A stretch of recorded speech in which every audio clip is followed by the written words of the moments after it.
Okay, right now, happening in Oregon, the Minutemen from 1776, or the new version, called the militia, the Bundy militia, a lot of people call it, but they don't call themselves that.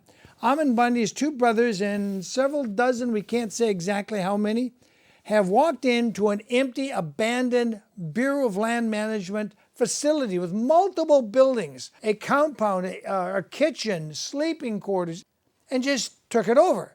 Now, why did they do this? They did it because the B.L.M, number one, has no right to the land. Even though Congress made some blah, blah words and gave them money to go build buildings in this wilderness area, they don't have the legal right to it. Simple as that.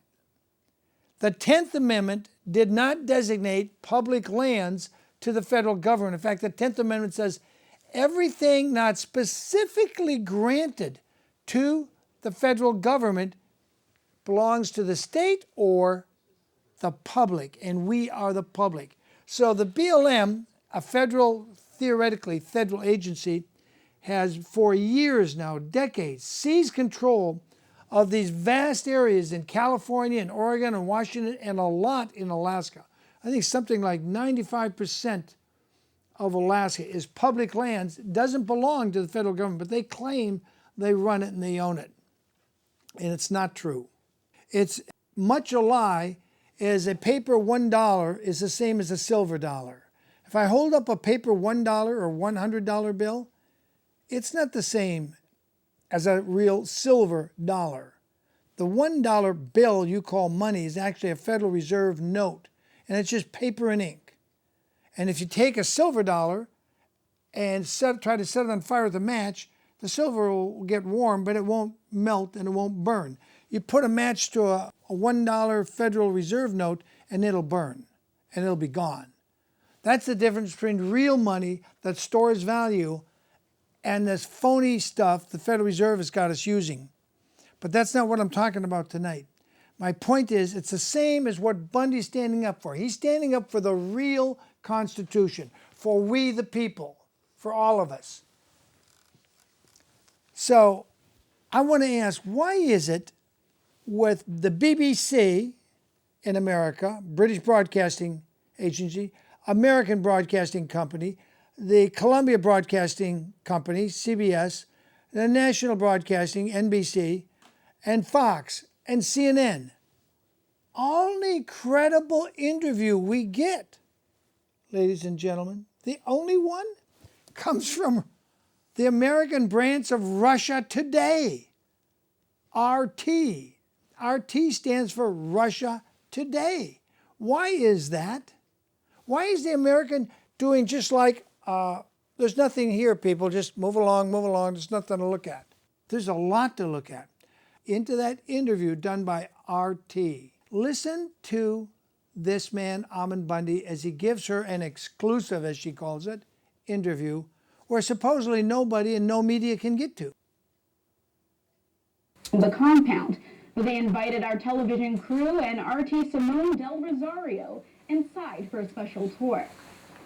Ringleader Ammon Bundy has given us exclusive access to the Malheur National Wildlife Refuge, the headquarters of the takeover outside Burns, Oregon, a takeover by the self-proclaimed Citizens for Constitutional Freedom. It's much more expansive and sophisticated than I had imagined. There are offices, bunkhouses, shops, a mess hall.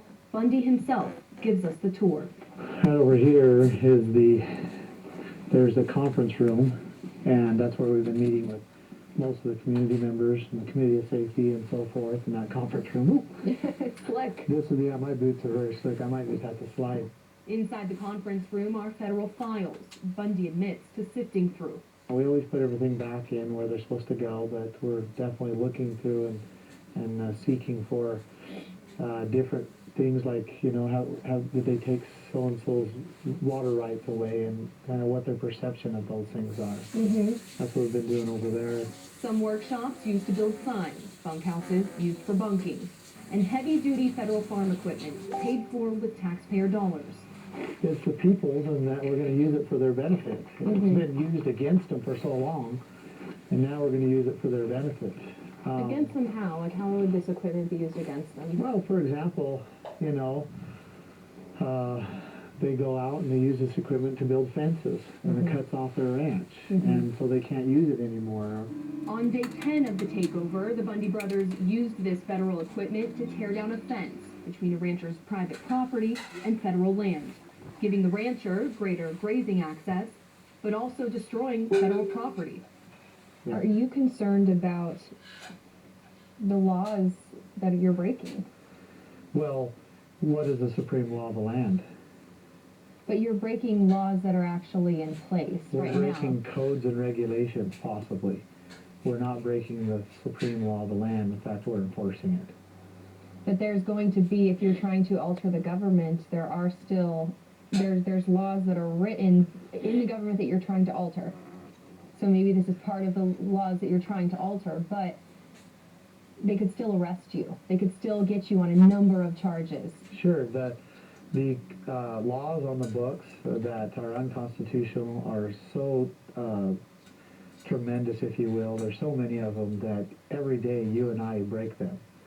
And that's part of the problem. Government has got to the point where they think they can make laws on anything. Look, we have to make a decision. Are we going to obey the supreme law of the land and get the government back into its cage? Or are we going to try to continue to live our lives under the codes and regulations that they've placed upon us? The people at the refuge have chosen the former. Despite the exclusive access we've been given to this massive wildlife refuge compound, there's still one question I can't get an answer to. How many people are actually staying here? Bundy tells me the secrecy is for security reasons, but still lets us into the main living space, the mess hall. Despite previous reports, there's no shortage of snacks. Every bit of this has been donated. We have, you know, eggs and milk. We have plenty amounts of coffee. Plenty of food to go around, and plenty of people coming in and out. People traveling from all over the West. I'm glad you're here, and we've got work for you, too. James Stanton is a retired Navy diver from New Mexico who just arrived to the refuge. I can't help but tell you how I look up to you. And I'd like to give you something if it would be all right. May I? Sure. I didn't always like who I served, but I did it anyway. And I'm proud to give you this to say that all of my years of service are dedicated to you in any way possible. Thank you very much. That's I'm tremendous. grateful that I finally met you, sir. Thank you. Bundy tells me it's an honor and a gesture he does not deserve. But Stanton is not the first to come out and pledge his allegiance. He came here from Fort Sumner, New Mexico. There's a lot of people coming from all over to join you and your cause here. Well, I think that it shows the reality of what is happening across the country. I don't think people would be here if they did not see that there was truly a problem, and that if they did not have hope that we could resolve it. And that's what we're doing here. Taking off not only my white hat, but my jacket for you tonight. I thank you people for, you won't see this on your corporate media channels.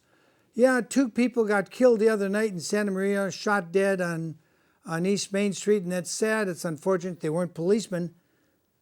But I don't know if we'll ever find out the truth. Probably it was gang-related.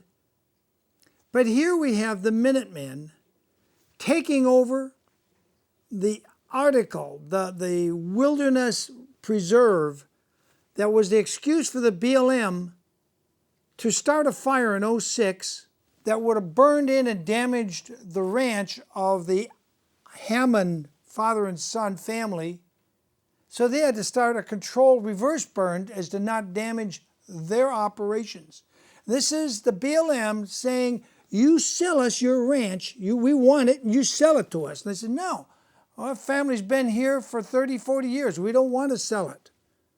So they start a fire to try to burn them out. And guess who's in jail? Not the B.L.M., but the Hammond, Hammond, the Hammond family, father and son. They're sitting in jail for a crime the B.L.M. started.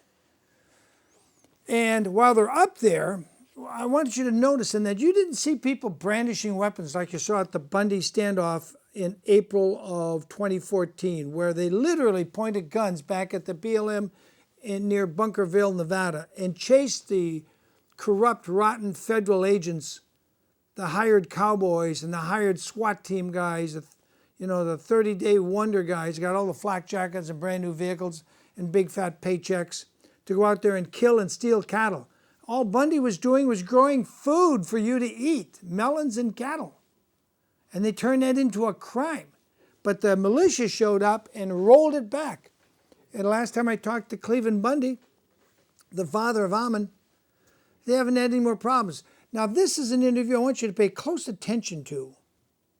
It's a really good interview, and Ammon ends up reading the 10th Amendment to the FBI and the B.L.M. and the Congress critters like Lois Capps, who you should be calling to say, Lois Capps, abolish the B.L.M., reduce it to one person.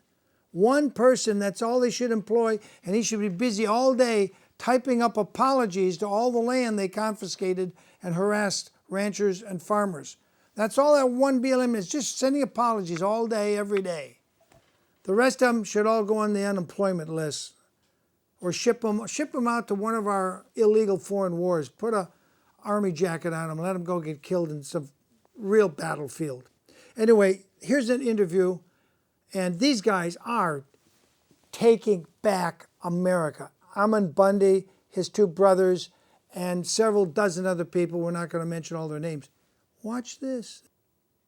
Saturday night, and while that big meeting was happening, retired Colonel Nelson O'Leary came in and presented to Ammon his own personal Bronze Star. Now, Ammon would never say that. He doesn't want me to say that, but I'm saying it for him. That was a tender thing for that gentleman to do. As things of action that we've been talking about, indeed, we are going to go out and today we have a work crew being put together. We're going out and open up that fence that was put in by the B.L.M. this very last year and fenced off the Puckett's major part of their range, making their ranch not profitable, hard to operate. We put them out if we couldn't have them access to the range that they've had for many years. So we're going to go down, open that up, take down a section of fence, put in a gate, and that's what we've got doing today. And just for logistics, we're going to come up here when the crew's together, probably an hour or two, and we'll come out here. The ranch is close, and we'll come out this way and circle around to the ranch. And so if you want to follow us, you follow us. If you don't, if you want to help, bring some leather gloves. And now I'm going to turn the time over to Ammon for some other business here. Thank you again. Beautiful morning. We're glad to be able to speak to you. I want to, right off the bat, give a special thanks to many state representatives from Oregon, Washington, and Idaho that came and visited us the other night.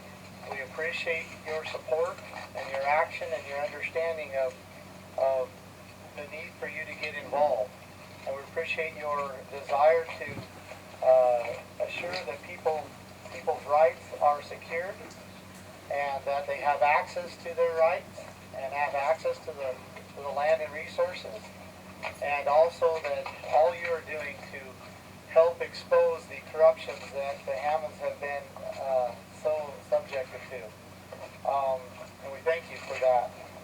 Also want to announce that we have several ranchers in the area and in the adjacent counties that have plans, are in the middle of ending their contracts with the federal government and are going to be standing on their own rights as was established by their forefathers many generations ago. We also, I guess I would just like to say that this goes way beyond agriculture. What is happening here is not just happening to the rancher or to the loggers or to the farmers. It is also happening to the auto industry, the healthcare industry. It is happening to the financial advisors as we speak right now. I have a good friend who is in the financial advising industry. He is an advisor, and the mandates are coming down upon them as we speak that are not going to give them the opportunity to truly help their clients. And it is coming from the federal government in control of these financial circumstances and advising that they do. This goes full broad beyond ranching and extends into all industries across this country. And we desire, and our stand here is very clear. It is to say that there are rules that the people have placed upon government, and that the federal government's rules are outlined in the Constitution of the United States, and that it is our duty when they will not step back in that cage that we have given them. It is our duty as a people to assure that they do that, and that is what we are doing here. We also would like to recognize, and this may be a little hard to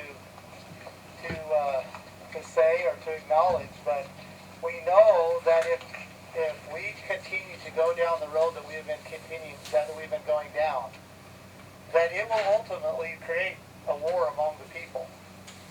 And this is an effort right now, a peaceful effort, to make sure that that war never comes. To make sure that there is not a war between government and the people. And if we do this correctly now,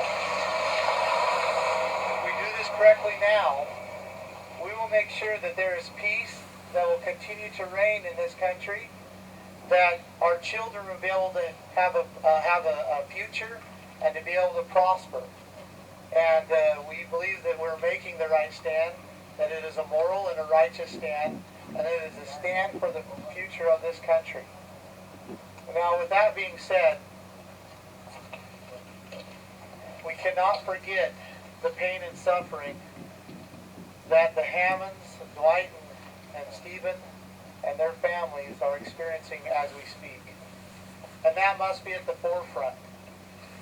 It must be the primary purpose in which we are here, and we must get them out of that circumstance and out of those prisons and back to their families. We have uncovered several pieces of evidence that will be coming forth in the proper manner. The 2006 fire, we have video evidence and 2 eyewitnesses of the Bureau of Land Management starting those fires around the Hammonds Ranch themselves. They said it was a lightning fire. We know that there was a lightning fire in the area, but that the fire that threatened the Hammonds Ranch, that caused the Hammonds to start a backfire in protection, was actually started by the Bureau of Land Management. We also know that Frank Papagni, the prosecuting attorney, knew of these witnesses and did not disclose them. We also have uncovered several records down in the refuge that show clear discrimination against the Hammonds on many occasions, including taking of the permits and giving them to others right in the middle of contract. And also when the Hammonds were at the top of the list to receive permits for certain grounds, they were denied that and given to other people, clearly showing discrimination. And I offer you that as just the starter of what we have found and uncovered. This is very real. The Hammonds have been subjects to great abuse. They do not deserve what they are getting, and we are doing everything we can, and we'll not stop until they are out of prison and back with their families. And again, they are our primary concern, but this goes way beyond just agriculture. And so I want to thank you for your time. Ammon, there's been rumors that the B.L.M., and it's already circulating out in the public, that the B.L.M. was destroying the documents. Have you been able to confirm that? We've heard that from 3 different sources, but we do not have concrete evidence that that has happened. Secondly, has the sheriff addressed your redress of grievances? Has anyone addressed those redress of grievances? No, and we intend to take up legal matters to basically enforce that those grievances are addressed, and that is part of our actions right now. What have you accessed personnel files at the? There's a new group in town, the 3%ers. What's your response to them? They have been, they're part of the Pacific Patriot Network, and they have basically said that they're going to protect from without to make sure that nobody is, as they say, doing something stupid. They do not want the FBI or any other group coming down upon us and killing American citizens, and so they are here to make sure that does not happen. What did personnel files? What did the Committee of Safety say to you on Saturday night? The Committee of Safety, we met with them again last night, so we've had more communication than just Saturday night. They understand and are supportive in the efforts that we are doing, and we hope to be able to transfer these efforts and onto them soon, and they are definitely acting. Have you accessed personnel files on computers? Have you seen records with personnel and employee information? Have you guys accessed any of that? We have not, because we, as far as the computers go, we have kept them off because of personal information, but we do have access to the files, and at this time, that's the way it'll remain. Are the Hammers going to be released from jail with the anomalies that have already been exposed up to this point? Do you expect they'll be released from We jail? do expect that they will be released, yes. The committee asked you to leave. We're going through the refuge files, or the permits, absolutely, to expose many of the things that they have been doing over the past, several decades. Is Nevada's Michelle Fiore here? She is not here, no. Did the Committee of Safety ask you to leave? They had a letter asking you to leave. They did not ask me to leave, no. Are you disappointed that the sheriff's not gonna keep you? So the long-term outlet is exposing these concerns, these abuses, exposing them to the point that the Hammonds are released, and that the people of Harney County have enough grounding and enough strength to get back and using their rights again. So do you see you guys as sort of now modern day advocates for all these issues? Are there going to be other takeovers down the road coming off of Nevada and now this? I don't think that is necessary, because much of the exposure has already been done. What is necessary is that the people of other counties, and we are starting to see this happen, stand and say these are our rights, not your rights.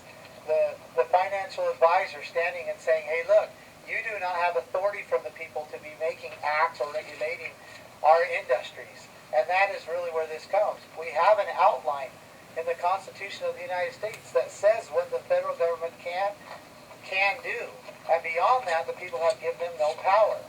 I just reiterate that because it is very clear that the 10th Amendment says what? I'm going to go ahead and read it.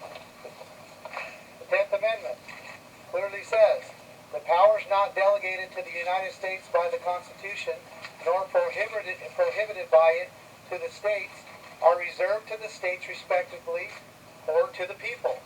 And that's what this is about. The federal government does have limits, and they are listed in the Constitution of the United States, and they must be enforced before they go into all industries and destroy it. Thank you. Ammon Bundy. Now that was just yesterday. Today we get a report that the police, the sheriffs near Harney County, have arrested someone who took a federal vehicle off the preserve. But it was not any of the Bundy brothers. And this is what happens when you have an unregulated militia and you have people spontaneously come and you just need help and you're not sure just if everybody is really there to help you or if they're to bring some problems for you. Now that picture I was telling you about, I'm going to show you this, going back to 9/11 for just a second, and we got one more clip with Ammon Bundy.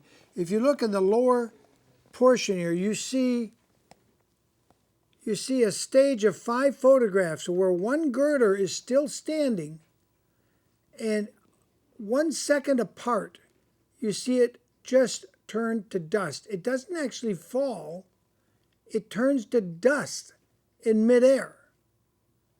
What kind of a weapon can turn a steel girder that's 7-8 inches thick into dust in a second? That's my question. Okay. I told you it's in this book. Where do the towers go? There is so much, people, you have not been told about 9/11, and you never will get told on the corporate media. Now with that, we have one more clip about Bundy, but I want to urge you, call Lois Capps and say, please, here's her phone number. Lois Capps' phone number in Washington, D.C. is the one I prefer, the 202-22-5 number 3610. Call Lois and tell her assistant, whoever answers the phone, we saw the thing in Oregon, abolish the B.L.M. It's a bad, evil organization. The public lands belong to us, the people. We the people and the state, or the state. It does not belong to the federal government. So abolish the B.L.M. That's the message you want. Just say abolish the B.L.M. That stands for Bureau of Land Management.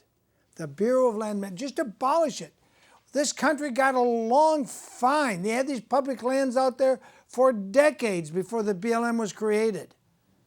And some of you remember down in Arizona, I think it was Nevada. No, it was just Arizona and New Mexico. There was a time back in the 80s, they started putting up signs saying global reserve. It was part of the global international preserve. And people passing through said, what the heck is that doing in our national park?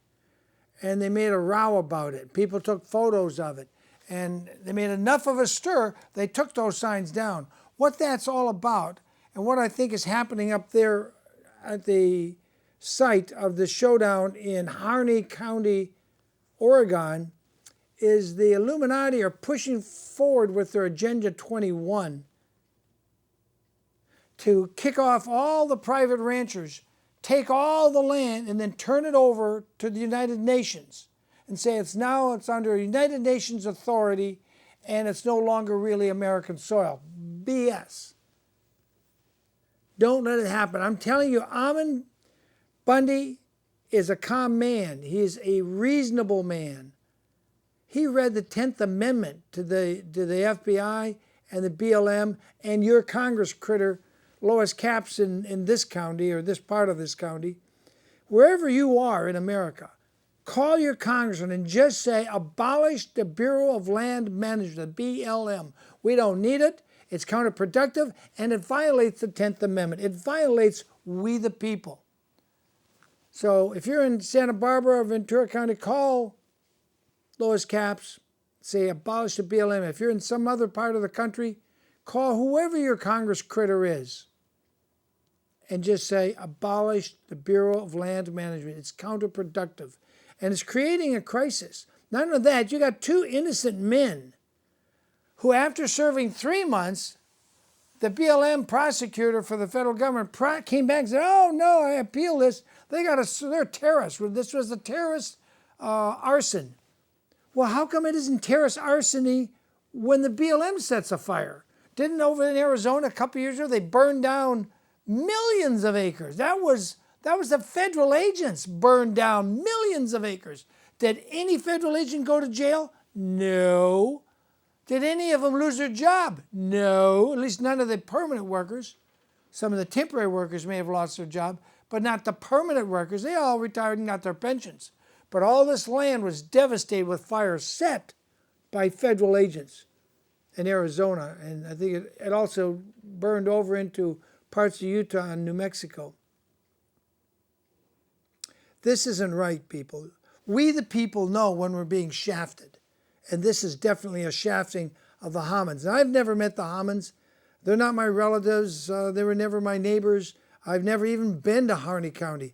But I could be up there now getting my own interview. But other people are doing it, and I thought it was more important to bring you here on this public access channel, open for people like you and me, that's got something that's not being seen on the corporate media, at least not Ammon's side. You'll hear a lot from the sheriff and all the people. By the way, was Harney's sheriff, the current sheriff, appointed? Aren't they supposed to elect the sheriff? How does that happen, appointed sheriff? What happened to the last sheriff? Anyway, we have one more little interview here with Hammond. I think it's priceless, and it shows the snow in the background. And I don't like snow. Snow, if I'm snowing, if I'm in snow country, I got to have skis on and be going downhill. And it's been a long time since I did that. Anyway, another interview with Ammon. States, including this state, Oregon, for coming and visiting us the other day, and for your support and for your diligence in standing for what is right and standing for the people. I know it wasn't easy, and we're grateful that you came. We also are grateful that you are taking on the task to trying to unwind these egregious actions that have happened against the Hammonds. Also wanted to announce to everybody that there are many ranchers in the area and in the surrounding counties that are starting to stand up, and many are actually going to be ending their contracts with the Bureau of Land Management and begin ranching their ranches on their own rights. And that is very encouraging. They understand that those rights were established by their forefathers many generations ago through being there first and through their sweat, blood, and tears. And that's how those rights were established, and then that they were taken from them through generational gaps, and now are claimed by the Bureau of Land Management. And so we're excited that they're starting to stand and are going to notify the U.S. government that they are ending their contracts and are going to be ranching on their original rights. We are also wanted to make it clear and that people understand that this goes way beyond agriculture, that this goes into literally every industry in the country. I've got a good friend who they manufacture rings for different purposes, and the federal government has come down into their industry and basically have taken it over and established certain rules and regulations that put them in charge. And this needs to end. I also have another good friend that is a financial advisor. And sorry, my phone. I'll just cut. That's okay, we'll chop that out. Don't worry. We can wait, Ammon. Go ahead. I don't know how it got on, actually. Take your call, Ammon. We'll wait. It's okay. We can edit this. Yeah. Mhm. I also have another friend who is a financial advisor. He's done very well for himself, and he's helped a lot of people do well for them. And he has informed us, as you know, in the financial advising world, that the federal government is putting new mandates on them that restricts them heavily from doing their job. We know the implications of the federal government being able to control the finances, and this is an effort to do that. And it truly damages people and damages their rights. Please keep praying for us. Keep your prayers headed this way. We can do this work and make a difference, because we believe that if we make the stand now and we continue to do what we're doing, that it will actually prevent war and violence in the future. If we continue down the path we have been going, where the federal government continues to take over and control all aspects of our lives, it will eventually be so frustrating to the people that they will stand in war against them. We have a chance right now to make sure that does not happen. And that is our duty and our obligation. We also must speak to you about the personal suffering that the Hammonds are receiving at this time. Their grandfather, their fathers are in prison while they suffer at home, and while Dwight and Stephen suffer in prison. We must not forget that. We are diligently striving to uncover these great abuses that have come on, and the corruption and the coercion and collaborations that are happening.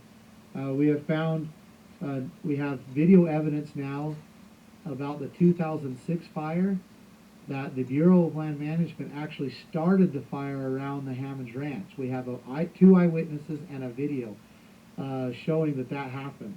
Also, that Frank Papagni, the lead prosecuting attorney in this case, knew of these witnesses and did not disclose them. And we also have found records here in this refuge that of the clear discrimination against the Hammonds, where they've taken their permits away and give them to others right in the middle of contract, and also where they have discriminated against them when they had first rights to certain grazing, and they have given it to other people. Again, I want to thank you for your time and to testify to you that this is a righteous cause, and what we are doing is right, and we know that this is the right place and this is the right time. Thank you. Ammon, I personally feel a sense of optimism as the days of it have passed. Tell the American people that they should feel tremendous optimism on the current course that we're in right now. Absolutely. We are busy doing work right now. We're taking down some fences right now that the government has put up to restrict ranches. We're going across the street over here to help a rancher that they've nearly completely destroyed so that they can buy their ranch. We're helping people get on their feet. And that brings a sense of meaning to all of this. And there is a tremendous amount of optimism, and we feel the Spirit of the Lord is with us. Yes, Thank sir. you. Thank you very much. Thank you, Ammon. Thank you indeed, Ammon Bundy, son of Cleveland Bundy, who won his standoff, and now he's moving out to help other ranchers and farmers who have been, and miners and loggers, and we the people who have been driven off our land. He is the modern day Minuteman. Him, his two brothers, and those dozens of people that came from all over, not just from Oregon, but from all over, to stand in unity in taking over this federalized public land, because it doesn't belong to the federal government, never did belong to them. They illegally built on it, they illegally seized on it. Now, as to the person who stole the vehicle, that's a different issue. But it has nothing to do with the principle of getting the Hammonds out. The Hammond father and son should be out of jail. And the prosecutor who put them in there should go in their jail cell and sit there for a year or two. Because what he did is clearly malicious prosecution, and evidence was not allowed in the original trial. This is how corrupt our whole system is. It is just amazingly corrupt. We had a congressman named Barney Frank. I went to Massachusetts to tape him while he was speaking to his own Massachusetts people that theoretically, if you trust the elections, which I don't, elected him. Barney Frank, in 1990 or thereabouts, 25 years ago, was censored by his own House of Representatives for doing the dirty thing with one of his underage pages, male page, humping that young lad, and was caught in the act. Did he go to jail? No. But the House of Representatives said, "You've been a naughty boy, Barney Frank," and they censored him. And there's video, you can look that up, it's on YouTube. But I wanted to show you this little bit. He's talking about the banks and the foreclosure things falling about, but what you don't see in this clip, it's a clip I'm going to put up soon, is him and his little love boy, his little butterbutt, you know, that do the dirty thing, you know. And this is the kind of people you have running Congress that create stupid things in situations like this. The pedophiles have taken over Congress. They run your government. There are even judges who are pedophiles. And they're still sitting on the bench. Anyway, I want you to see this thing with Barney Frank. But the people who do the basic work and keep things functioning. We have very high housing costs in Massachusetts. One of the things I am trying very hard to do is to put the federal government back in the business of helping build housing, not just affordable housing. There's Barney Frank talking to his congregation But to bring down the cost of Massachusetts voters. mortgage interest efforts at the high end. We have three agencies, Fannie Mae, Freddie Mac, and the Federal Housing Administration, that help finance housing and have an impact on bringing down the interest rate. As you know, if you're talking about $400,000 or $500,000 purchase over 30 years, a fairly small change in the interest rate means a lot of money over that time. Those three agencies, unfortunately, inaccurately, the federal government puts a limit on the amount of house, the dollar value of house that they can work with. And it's a uniform national limit. That's a terrible mistake, because housing prices, more than anything else in this country, vary.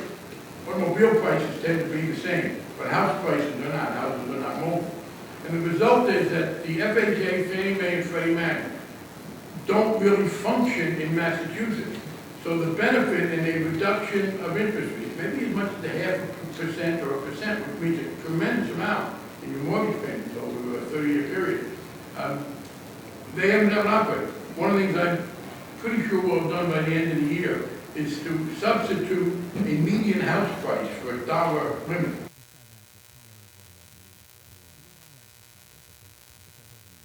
Okay, well, I got a comment. I got a big comment. Somebody needs to form a grand jury and specifically indict Barney Frank. Not only did he mismanage money when he was in charge of the money in Congress, he was a chairman of the Finance Committee. This pedophile, this creep who was reprimanded by his own house. And if you watch that video, what does he do? Well, they're out there and they're reading the articles of reprimand him. He just folds his arm, turns his back like, I don't care. It don't matter. I just got to stand here till you're done. And then I go right back and take that young page and do him again. And this is not the same guy that he normally had as his love buddy. When you fill up Congress with people with no moral character that do exactly what God's scriptures in the Bible and in the holy book of Quran say, these people should be stoned to death. And even in the Bible, they used to stone people to death for this sex act. And if you think that's just isolated, we had a congressman, I think his name was Hansen from Idaho. He turned out to be gay. He got caught soliciting a policeman in a public bathroom. But what really nailed him was some constituents said the IRS is mistreating me. So he started an investigation in the IRS, and they put Hansen away for like 8, 9, 10 years in federal prison before the Supreme Court finally said, okay, you did this trial wrong, let him out. But I don't think he did 10 years because of soliciting the policeman. It had something to do with investigating, and that was probably the good thing he did. They went after him for doing something good. This gay Congressman Hansen, I think his name was, from Idaho. And you have gay congressional people from California. You've got them from Connecticut. You've got them all over. And here's Kathy O'Brien in a rare interview I got with her while she was speaking in Los Angeles to a group down there. You gotta hear her, what she says about a United States senator was her sex master. And he wasn't the only one. I didn't air this for many years because I needed to find other people that would corroborate what she's saying. Then I found them. Listen to Kathy. Robert C. Byrd. Senator Byrd has been in office longer than I've been alive. And he's still in office today. He's when she says today, the head of our Senate Appropriations 2003. Committee, which means that he decides how money is going to be spent, how it's going to be delegated, and he has made sure that more and more states' rights are lost in favor of federal intervention. And that was how global education was brought into the school systems as states' rights were overridden. The last holdout for states' rights to ensure that more and more states' rights are lost in favor of federal intervention. And that was how global education was brought into the school systems as states' rights were overridden. The last holdout for states' rights in the education system was in the state of Alabama under Governor Fob James, who said that the federal government has no business meddling in the minds of our children, and he turned down all federal funding in order to maintain freedom of thought, in order to maintain a base of truth in the history, in the school systems. And yet also watched the progress where the federal government came in and took away the states' rights and just simply overrode it. Based on what? Senator Byrd is very learned in the Constitution. I think he knows more about the Constitution than anybody I've ever encountered, that's for sure. And he can quote the Constitution much the way that a Satanist can quote the Bible, where they can words and twist them around and use semantics and switch them to fit their own agenda. And it sounds plausible, and surely you can read it right there, but it's out of context nevertheless. It's what they say. They're capable of doing it. And Senator Byrd was manipulating our Constitution to the point where the New World Order agenda took firm hold. Now we're seeing where our Constitution is just simply being eroded more and more. I'm deeply concerned for the recent events here in the state of California, where the governor here, who is not an American-born citizen, has an enormous movement going to change the Constitution in order that he be able to run for president.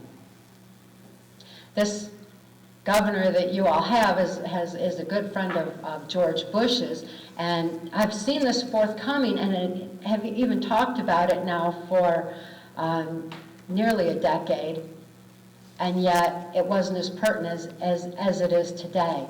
Hopefully the information will reach people enough to where they're going to realize that as you see more and more of your state's rights eroding, it's for a specific purpose. But money, again, is ultimately at the top of all this and is dictating the New World Order agenda. There's a massive amount of greed that continues to run and permeate our society. The different criminal operations that I was forced to participate in during the Reagan-Bush administration are detailed in our book, Transformation of America. That information was compiled for Congress as testimony, and when, upon the advice of federal attorneys, the information was released en masse in 1995. There's a number of, particularly then, there were a number of people in Congress who know how essential it is that good people have a knowledge base of truth and wake up and see what is going on in our country, to begin to realize how this transformation of America was taking hold far more so than it ever did in Nazi Germany. Mark and I just returned from Europe, and like he was saying, we spoke in Germany, and that was quite an experience. And to see so many people who have been affected by mind control directly, who have seen it in their own families, who are acutely aware of what social engineering is in society. They know what's happening in the United States. They've been talking about it for years that I'm aware of, particularly on the education aspect, because it was exactly what Hitler had implemented, and they were recognizing it. They were also recognizing the erosion of our medical system and how we were becoming more and more financially dependent in this state, and losing more and more of our individual rights to information control. But the compassion of people not only in Germany, but all over the world where Mark and I have been speaking out is very encouraging. To go outside this country, it's like a whole new world. I mean, it's such a privilege to see that people are awake and aware. They know what mind control is. They know that mind control has a firm grip on America right now, that there is a criminal faction in control of our government that is seeking to control the world. And it's inexcusable that we continue to follow leaders that we didn't elect. We know that these people that are in place right now weren't elected. They keep taking the elections. Consider that the electronic voting machines were manufactured by a key corporation that's one of the, among the very, very few that are actually controlling the media. They also manufactured our voting machines.